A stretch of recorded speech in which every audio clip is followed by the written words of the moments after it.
우리가 알고 있는 십계명 중에는 우상을 섬기지 말라는 말씀이 있습니다. 여기서 이제 우리는 우상이 뭐냐라고 물을 때 대개 돌부처 같은 아니면 자연 만물 앞에 절을 하는 것을 우상이라고 하지요. 그러나 사람을 우상으로 섬기는 경우도 있습니다. 초대교회 사도 바울과 그리고 바나바가 루스드라는 도시를 방문합니다. 하나님의 말씀을 전하고 기적을 베푼 후에 나타난 반응입니다. 그 루스드라 사람이 바나바를 향해서 스스라고 외쳤습니다. 바울을 향해서 허메라고 외쳤습니다. 이 스스는 제우스 신을 말합니다. 영어로 주피터입니다. 바울을 허메라고 얘기합니다. 헤르메스입니다. 여성들이 가장 고급 명품 핸드백을 갖고 싶어하는 그 브랜드가 헤르메스입니다. 영어로 머큐리입니다. 헤르메스와 제우스 신이라는 칭송을 받았던 이 바울과 바나바가 사람들이 보는 앞에서 옷을 찢습니다. 그리고 우리는 사람이라고 외치죠. 지난주에 CBS에서 신천지에 대한 영상을 틀었습니다. 거의 북한의 모습과 흡사합니다.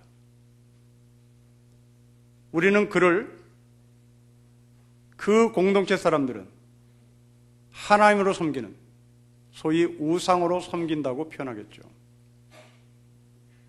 그들은 그 신천지의 이만희가 어떤 말을 하든지 여기에 토를 달지 않습니다. 그냥 신뢰하고 아멘하고 박수로 화답을 합니다. 인간이 만든 신입니다. 니체는 이런 신은 죽었다고 외치죠. 그러나 니체의 말은 틀렸습니다. 여전히 그런 신은 살아있습니다. 니체가 말한 대로 그 신은 죽었다고 결론 내리면 이만희 같은 사람은 이 땅에 없어야 되는 겁니다. 그러나 여전히 이만희 같은 사람, 구원파 같은 사람들은 존재합니다. 그래서 니체의 좌파들은 여전히 살아있는 그 신을 우리가 죽여야 한다. 그 신을 우리가 죽여야 하고 여전히 진짜 신은 살아있다라고 외치죠. 아마도 우리는 이 니체의 주장을 선택할 것인가, 니체의 좌파들의 주장을 선택할 것인가, 여기에 대한 숙제가 우리에게 남겨져 있습니다.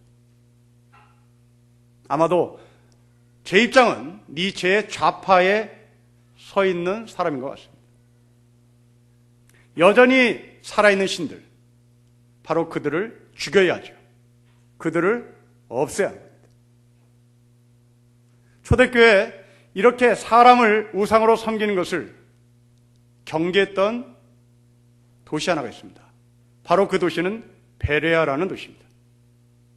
이 베레아 사람들은 자기 공동체의 설교자가 설교를 한 것에 대해서 무조건 아멘하지 않습니다. 집으로 돌아가서 성경을 펼쳐들고 오전에 설교했던 설교자의 설교가 성경과 일치하는지 정말 그러한가 다시 한번 복습을 했습니다. 오늘 본문 여호수아입니다.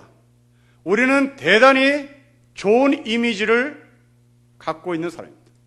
그런데 이 베레아 사람들처럼 정말 여호수아가 우리가 생각하는 그 좋은 이미지일까라는 질문을 두고 오늘 본문을 봐야 될 것 같습니다. 먼저 여러분 6절을 보십시오. 우리 같이 한번 6절을 읽겠습니다. 시작. 여호수아가 옷을 찢고 이스라엘 장로들과 함께 여호와의 궤 앞에서 땅에 엎드려 머리에 티끌을 뒤집어 쓰고 점을 들어 오겠습니다. 여러분, 여호수아가 옷을 찢습니다. 하나님의 법궤 안에서 엎드립니다. 머리에 티끌을 뒤집었습니다. 대단히 멋집니다. 회개하는 모습입니다. 통렬히 자복하는 모습입니다. 그러나 성경은 그런 의미로 엎드려 있는 여호수아라고 말하지 않습니다. 여러분 6절을 다시 보십시오.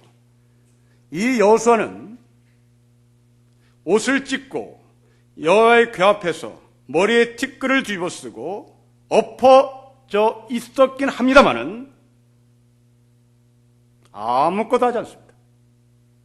그냥 해가 넘어갈 때까지 저물도록 엎어져 있습니다. 왜 그랬을까? 대체 여기서 뭘 했을까? 이 질문의 답을 7절부터 9절에 합니다. 7절은 제가 읽겠습니다. 슬프도소이다. 주 여호와여, 어찌하여 이 백성을 인도하여 요단을 건너게 하시고 우리를 아모리 사람의 손에 넘겨 멸망시키려 하셨나이까. 우리가 요단 저쪽을 만족이 여겨 거주하였더라면 좋을 뻔했습니다. 어디서 많이 들은 이야기입니다. 바로 광야로 나온 이스라엘 백성들, 그들이 광야의 삶에 불평불만한 근거를 댑니다. 우리를 애굽에 놔두지, 우리를 광야로 끌어내서 죽게 만든다. 광야에서 하나님을 향해 불평했던 이 불평을 여호수아가 그대로 반복합니다. 두 번째입니다. 8절입니다. 주여, 이스라엘이 그의 원수들 앞에서 돌아섰으니 내가 무슨 말을 하오리까? 나 이스라엘 리더입니다. 이제 이 리더인 내가 사람들 앞에서 무슨 말을 하오리까? 나는 쪽팔립니다. 나는 이제 더 이상 리더십을 발휘할 수 있는 근거가 사라졌습니다. 자기의 명예, 자기의 리더십이 땅에 떨어짐, 자기의 체면에 대해서 하나님 앞에 원망합니다. 9절입니다. 가나안 사람과 이 땅의 모든 사람들이 듣고 우리를 둘러싸고 우리 이름을 세상에서 끊으리니 주의 크신 이름을 위하여 어떻게 하시려나이까? 당신의 그 높은 이름을 어떻게 하시렵니까? 여호수아는 하나님을 걱정합니다.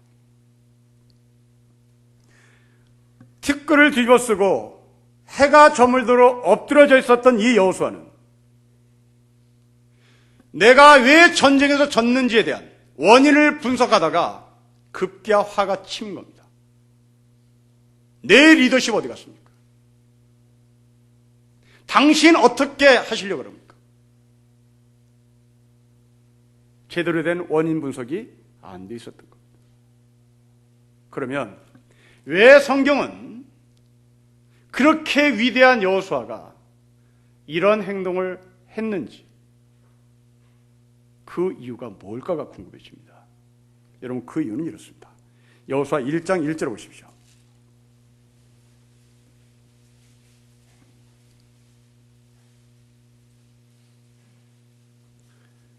(1장 1절에) 여호수아의 정체성입니다.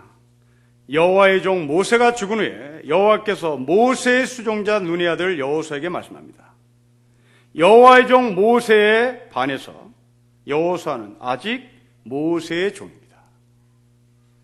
모세의 종으로 출발한 여호수아가 어떻게 삶을 마감하는지 24장 29절은 이렇게 기록하고 있습니다. 여러분, 여호수아 24장 29절입니다.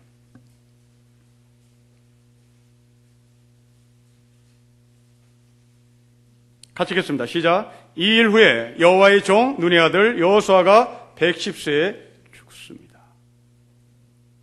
모세의 종으로 출발했던 여호수아가 하나님의 종으로 마감합니다.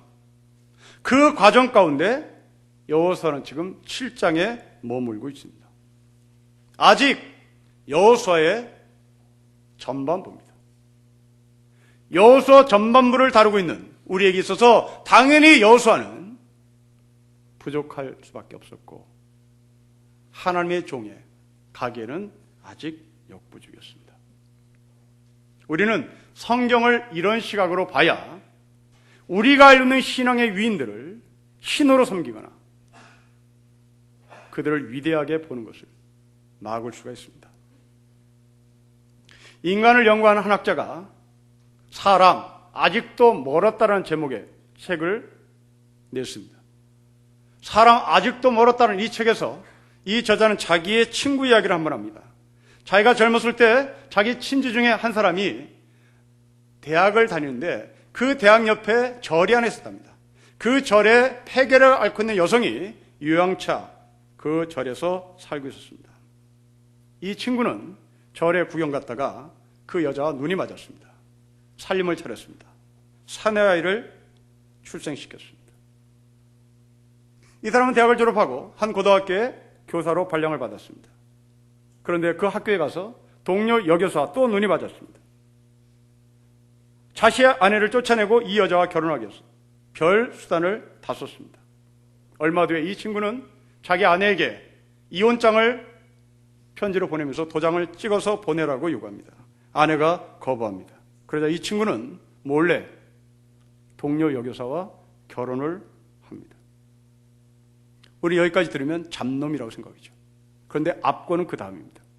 이 사람은 학교를 그만두고 신학교에 가서 목사가 됐고 대학 교수가 됐습니다. 그 교회에서는 이 사람이 대단히 위대한 성자로 취급을 받습니다. 사람, 아직도 멀었다에 걸맞는 표현인 것 같습니다. 성경 안에는 이 사람보다 더한 사람이 많죠. 바로 아브라함입니다. 자기의 아내를 누이라고 속입니다. 다윗은 어떻습니까? 자기 부하 우리아를 죽이며 그 우리아의 부인을 자기의 아내로 뺐습니다. 그러나 우리는 아브라함의 이 흑역사를 뒤지지 않습니다. 우리는 다윗의 이 험한 모습에 대해서 입을 다뭅니다. 아브라함의 위대한 신앙, 다윗의 위대한 성군의 모습만 간직하고 있죠. 근데 성경은 그렇지 않습니다. 다윗의 흑역사를 기록합니다. 여호수아의 별 볼 일 없음을 기록합니다. 왜 성경은 이렇게 다윗의 흑역사와 여호수아의 이 별 볼 일 없음을 기록하는 것일까? 여러분, 이 두 사람의 공통점은 장군입니다. 전쟁터에서 살해되는 사람입니다. 다윗은 우리아 안에 밧세바를 범할 때 상황을 성경은 이렇게 기록합니다. 모든 왕들이 전쟁터에 나갔습니다. 거기에 다윗의 수하에 있는 장군들도 전쟁터에 나갔습니다. 그러나 다윗은 예루살렘에 머물러 있었다고 기록합니다. 예루살렘에 머물러 있는 이 다윗은 낮잠까지 잡니다. 해가 넘어갈 때까지 낮잠을 자던 이 다윗이 우리아 안에 밧세바를 범합니다. 고고학자들은 이때 다윗의 나이가 40에서 50세였다고 증언합니다.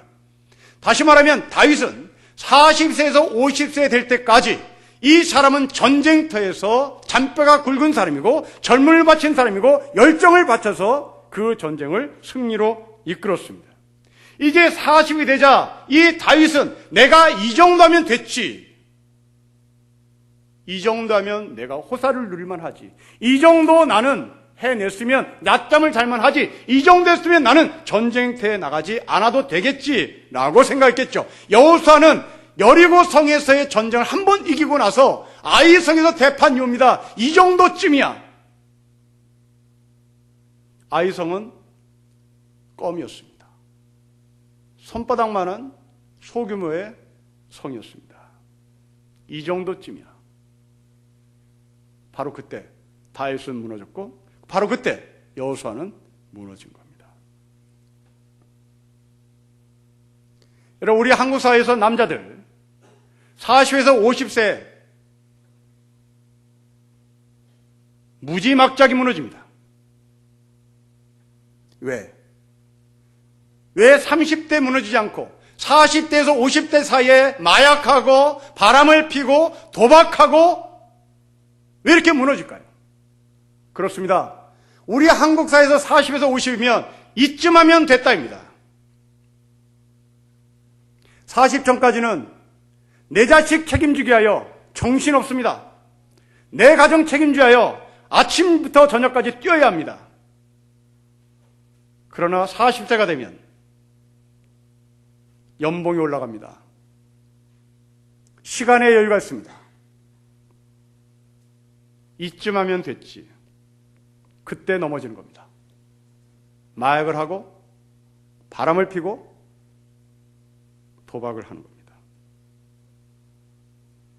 여러분, 우리는 인생을 전쟁터라고 얘기합니다. 이 전쟁터에서 우리가 실족하지 않을 수 있는 근거는 내가 아직 다 됐다고 고백을 하지 않는 겁니다. 이 정도쯤이야. 이 고백은 교만입니다. 지난주 강의실에서 있었던 일입니다. 중간고사를 치러 오늘 채점을 하고 학생들에게 대학에 처음 들어온 중간고사라 너희들이 어떻게 답안지를 썼는지 그 답안지에 대한 대가는 어떤 것인지 보여주기 위해서 점수를 다 공개했습니다. 처음 대학에 들어와서 보는 시험이라 애들이 대단히 불안했을 것이고 자기 점수에 대해서 대단한 관심을 가졌겠죠. 공부를 더 열심히 하는 차원에서 널널하게 채점을 했습니다. 그리고 점수를 보여줬습니다. 아이들 가운데는 자기가 예상했던 점수보다 굉장히 높게 나오니까 얼굴에 웃음이 가득 찼습니다. 근데 한 여학생이 쉬는 시간에 저를 찾아왔습니다. 선생님, 저는 내 점수에 동의를 못하겠습니다. 나에게 5점을 준 이유가 뭡니까? 나는 확실히 썼습니다. 그럴 리 없다. 나는 실수 안 한다. 너가 잘못 썼을 것이다. 돌려보냈습니다. 두 번째 쉬는 시간에 또 찾아왔습니다. 갑자기 짜증났습니다. 짜증을 내려고 하는 순간 뭐가 촉이 이상했습니다. 그래서 사무실에 연락했습니다. 이 학생 답안지를 뒤져라. 그리고 사진을 찍어서 나한테 보내라. 곧바로 사진 찍혀서 나한테 날라왔습니다. 5점이 아니라 26점이었습니다. 30점 만점에 26점이면 대단히 잘 쓴 답안지입니다. 이상하다 싶어 답안지 전체를 전수조사했더니 엑셀에 오류가 났습니다. 만일 그때 학생에게 나는 절대 실수 없어, 나는 절대 잘못 없어, 그리고 짜증을 냈다면 저는 학생들에게 큰 신뢰를 잃었을 겁니다. 저는 그 학생에게 진심으로 사과했고 그 학생은 진심으로 용서를 해줬습니다. 여호수아가 저물도록 엎드려 있다가 갑자기 짜증이 나서 하나님, 레드 리더십은 어쩌란 말입니까? 하나님, 왜 우리를 여기서 죽게 만드는 겁니까? 원망과 하나님 향해서 손가락질을 한 것이라면 감사하게도 짜증을 내려고 하는 순간 하나님은 제 짜증을 막으시고 한번 살펴보라고 지혜를 주신 것 같습니다. 오늘 여러분 예배를 드리러 왔습니다. 예배를 드리다가 이 말입니다. 예배를 드리다가 갑자기 짜증이 납니다. 이때부터 우리는 온통 내 삶이 어둠이고 불평이고 불만이죠. 이때 하나님은 여호수아에게 이렇게 말씀하십니다. 여러분 10절을 보십시오. 같이 읽겠습니다. 시작. 여호와께서 여호수아에게 이르시되 일어나라. 어찌하여 이렇게 엎드려 있냐고 말씀합니다. 여러분 지금 이 상황은 그냥 엎드려 있는 상태입니다. 엎드린 채 하나님께 불평과 불만을 하던 이 여호수아에게 하나님이 일어나라고 말씀하십니다.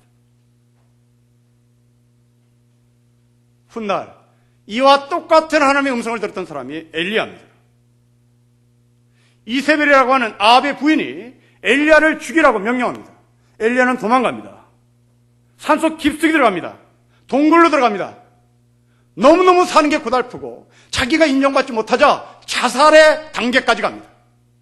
그때 하나님이 이 엘리야에게 말합니다. 일어나, 그리고 동굴 밖으로 나와. 너 여기서 뭐하냐? 지금 여호수아도 똑같은 음성을 듣습니다. 자, 그러면 왜 하나님은 여호수아에게 일어나라고 말씀하시는 것일까? 그 이유는 간단합니다. 지금 너는 두 번째 전쟁이다. 두 번째 전쟁에서 실패했을 뿐이다. 앞으로 수많은 전쟁이 있을 것이다. 이 한 번의 실패가 너를 끝장내게 하는 것이 아니다. 너는 여기서 일어나야 한다는 것입니다. 여러분의 중간고사가 실패할 수도 있겠죠. 그러나 학교말이 있습니다. 끝난 게 아닌 겁니다. 하나님께서 택하신 여호수아, 너는 처음부터 끝까지 승리하는 자가 아니라 이렇게 승리하기도 하고 실패할 때도 있다는 것을 확인시켜 준 겁니다. 여러분, 이것이 우리가 살아가는 삶의 현장입니다.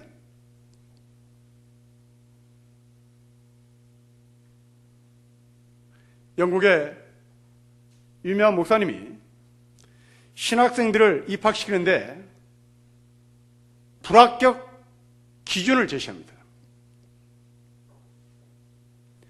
항상 승리만 했던 사람, 신학교에 원서는 없다고 해서 신학생으로 받아들이지 말아라.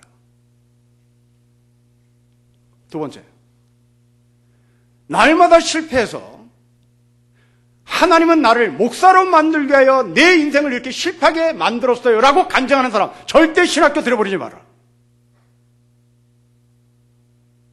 여러분, 우리 한국 사람은 이 뒷사람에 대해서 대단히 많은 점수를 줍니다. 늘 쪼다고, 늘 별볼 없고, 늘 F학점 맞은 이 사람이 신학교 갑니다. 그리고 자기를 덧칠합니다. 나는 세상에서 아무리 노력해도 뭐가 안 돼요. 늘 실패해요. 아마도 하나님이 나를 목사로 만들게 하여 세상에서 실패를 경험하게 하신 것 같아요. 여기에서 우리는 박수를 보내죠. 그러나 영국의 스펄전 목사는 여기서 노땡큐 합니다. 항상 승리한 자, 리더가 될 수 없습니다. 항상 실패한 자, 리더가 될 수 없습니다. 이것을 두 개 다 경험한 사람입니다.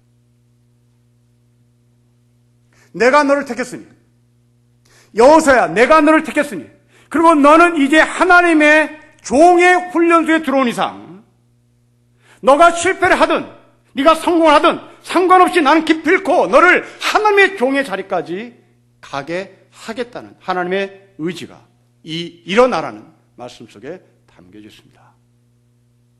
그리고 하시는 말씀입니다. 여러분 13절에 보시죠.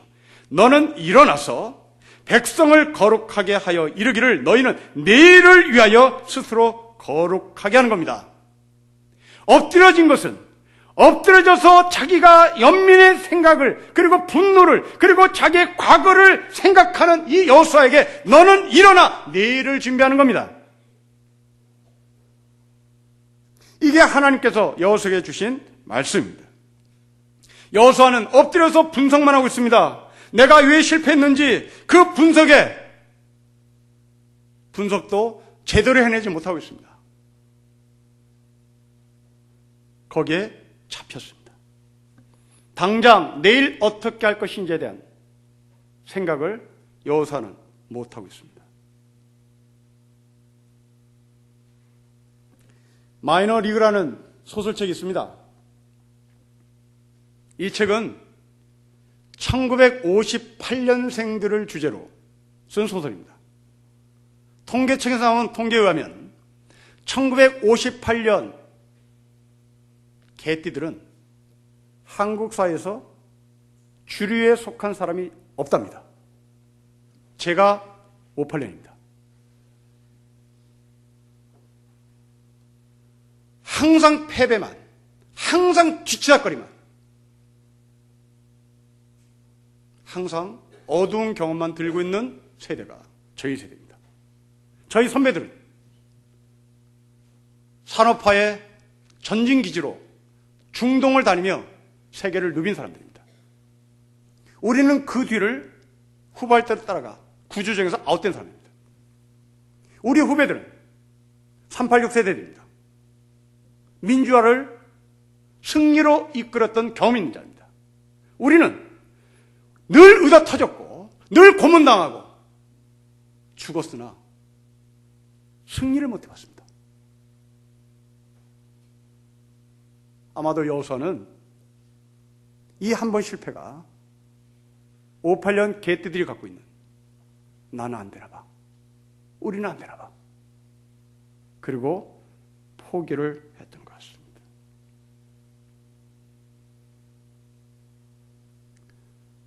제 후배가 서울대학교에서 종교학 강의를 하는 후배가 있습니다.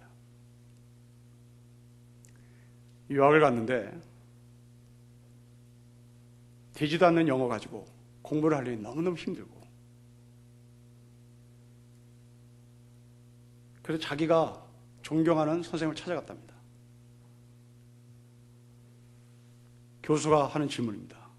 너는 인생의 목표가 무엇이냐라고 질문을 하길래 이 후배가 얼떨결에 이렇게 대답했답니다. 나는 종교 경전을 해석하기 위해서 고전 문헌 학에 대한 공부를 깊이 하고 싶습니다. 그 교수는 고대 중동에 있는 언어들을 다 섭렵한 자유자재로 이야기하는 실력 있는 선생이었습니다. 이 교수가 후배의 말을 듣더니 한마디로 이렇게 얘기하더랍니다. 미스터 배, be show yourself. 네 자신을 보여. 이게 무슨 소린가? 나는 지금 문헌에 대한 공부를 하러 왔다고 답을 했는데 선생님은 왜 나에게 네 자신을 보여줘 라는 말을 했을까? 이것이 이 후배에게 화두가 돼서 그때부터 이 사람은 교수에게 자기를 보이기 위하여 새벽같이 도서관에 가서 도서관 문 닫을 때까지 책을 파기 시작했습니다.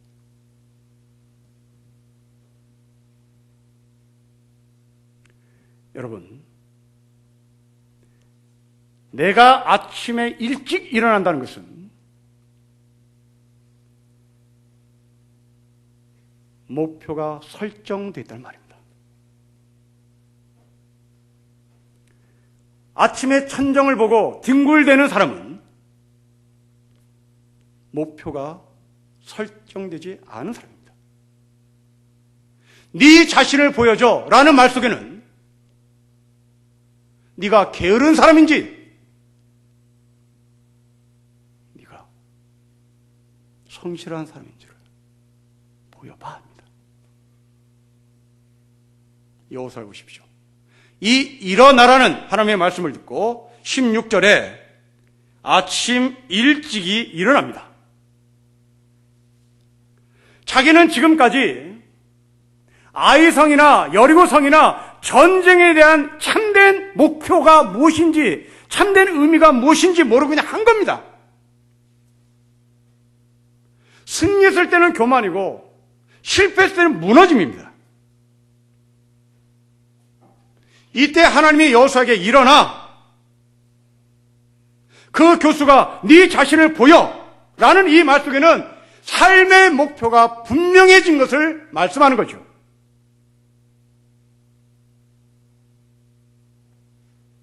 니츠가 한 말입니다. 인생을 살아야 할 이유를 아는 사람은 어떠한 환경과 조건 속에서 어떤 고통에서도 능히 이길 수 있다는 말을 합니다.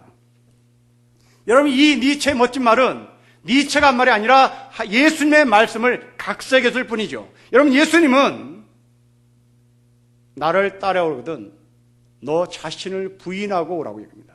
여러분, 이 말씀을 들었던 1차 독자는 베드로입니다. 이 베드로는 이미 예수님을 따르기 전에 그물을 던졌습니다. 그물을 버렸습니다. 가족을 버렸습니다. 가정을 버렸습니다. 그런데 예수님은 이 가정을 버리고 그물을 버리고 예수를 따라온 베드로에게 한 말입니다. 그거 말고 네 자신을 부인하라고. 네 자신을. 여러분, 우리의 헌신은 시간을 바치는 겁니다. 우리의 헌신은 돈을 바치는 거예요. 우리의 헌신은 나를 희생하는 겁니다. 그런데 예수님이 말씀하시는 진정한 헌신은 네 자신을 부인하는 겁니다. 이 자신을 부인한다는 말 속에는 나에게 흑역사도 있고 나에게 아름다운 역사도 있습니다. 근데 놀랍게도 하나님은, 예수님은 부인하라는 이 단어 속에 좋은 것을 교만할까봐 버리란 말이 아니라 이 나쁜 것까지도 포함합니다. 이 나쁜 것 때문에 너가 좌절하고 이 나쁜 것 때문에 너가 무너질 것, 그것조차를 부인하는 겁니다. 내가 왜 이렇게 못났나? 그것을 부인하는 겁니다. 나는 이렇게 되는 게 없나? 그것까지 부인하는 겁니다. 내 안에 이제 이런 성격 없어. 나는 도대체 이 성격이 나를 지배할 수 없어. 그것을 부인하는 겁니다. 나의 실패가 나를 지배할 수 없어. 이것을 부인하라는 얘기죠. 그리고 내일을 위하여 우리는 일찍 일어나는 겁니다. 여러분, 우리는 오늘 밤에 잠을 잡니다. 두 종류의 사람이 있을 겁니다. 내일이 기약되지 않는 잠자리. 그 사람은 내일 아침에 천정을 쳐다보고 뒤치다거릴 겁니다. 한숨만 나올 겁니다. 그러나 오늘 밤에 자는 친구들 가운데 분명한 목표가 있는 사람은 내일 아침에 자리를 박차고 일어나겠죠. 성경을 다시 보십시다. 여러분 6절에 해가 저물도록 엎드려 있다가 합니다. 16절에 아침 일찍이 일어납니다. 그 사이에 하나님이 개입하셔서 일어나라고 말씀합니다.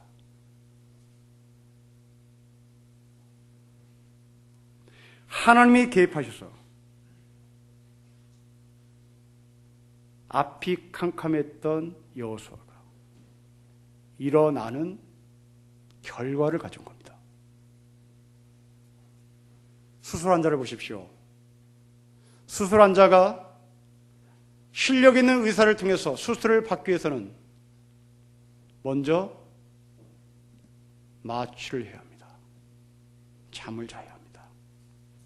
죽어야 합니다. 그 죽어 있을 때 실려 있는 의사는 암덩어리를 떼어냅니다. 5시간 후에 우리는 눈을 뜹니다. 그 5시간 동안 나는 죽은 줄 알았으나 의사는 땀을 뻘뻘 흘리며 그 암덩이를 뜯어내고 있습니다. 의사가 개입했기 때문에 5시간 후에 깨는 겁니다. 하나님과 우리의 관계가 그렇습니다. 나는 죽은 것 같습니다. 나는 끝난 것 같습니다. 그러나 환자가 마취에서 눈을 감고 있을 때 의사가 개입했듯이 우리의 흑역사 속에 하나님이 개입하시는 겁니다. 목표가 설정된 겁니다. 삶의 의미를 찾은 겁니다. 그러면 일어서지요. 여러분의 삶이 우리 모두 다 암울한 삶입니다. 어떤 여고생이 1인 피켓 시위의 내용은 이거였습니다. 왜 착한 사람이 죽고 불의한 사람이 사냐? 1인 시위에 들려있는 피켓이었습니다. 여기에 누군가가 밑에 주석을 달았습니다. 왜 좋은 사람은 죽고 악한 사람이 사나요? 이 사회의 문제를 파헤쳐보겠다고 외치는 그 여고생의 1인 피켓 시위의 밑에 달려진 주석입니다. 지옥이니까. 지옥이니까. 지옥은 악한 사람이 삽니다. 지옥은 착한 사람이 죽습니다. 지옥은 의로운 사람이 살 수가 없는 곳입니다. 이게 우리나라가 아닌가 싶습니다. 그러나 이 가운데 하나님은 개입하시는 하나님의 역사가 진행된다는 것을 제가 놓지 않았으면 좋겠습니다. 왜 하나님이 택한 이스라엘 백성들이 아이성에서 패배하는 것입니까? 하나님이 말씀합니다. 우리의 인생에 늘 고공행진만 하는 것도 아니라 이렇게 쓴맛도 있어야 우리는 하나님이 필요한 것을 알아. 그 하나님을 따르는 것이죠. 그 흑역사 속에 하나님이 개입하셔 우리에게 아침 일찍 일어나는 동기와 열정을 보여주신 메시지입니다. 내일 아침에 여러분들이 자리를 박차고 일어난다는 것은 바로 하나님의 음성을 들은 사람입니다.